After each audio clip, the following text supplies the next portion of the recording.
Sa kayan at babaan ng marami ang kanto ng Tandang Sora at Mindanao Avenue sa Quezon City. Tulad ni Roman, ang bahagyan nag-aalala dahil nang isara ang bahagi ng Mindanao Avenue simula kahapon. Ang time po kasi ng pasok ko is 1 p.m.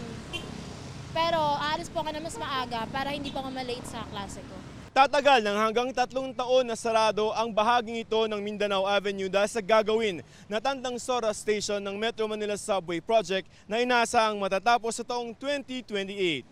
Sarado ang pinakagitna ng bahaging ito ng Mindanao Avenue pero tila ibinuka lamang ito dahil naglagay ng diversion road na may parehong bilang ng lane sa magkabilang panig nito. Mabilis at tuloy-tuloy naman ang daloy ng mga sasakyan sa southbound lane. Sa northbound lane lamang medyo nagkakasabay-sabay ang mga sasakyan pero gumagalaw ang trapiko. Ayon sa Metro Manila Development Authority o MMDA, bahagya lamang inaasahan nilang epekto sa trapiko sa lugar ng ginagawang subway station.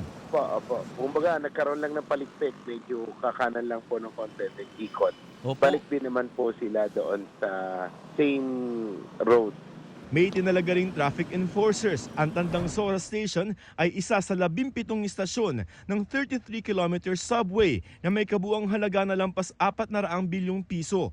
Pangatlo ang Tandang Sora Station mula sa Valenzuela Station kung saan nagsimula ng magbungkal sa ilalim ng lupa noong January 2023. As of 2024 naman, umabot na sa Quirino Highway Station ang pagbubutas ng northbound track sa ilalim ng lupa.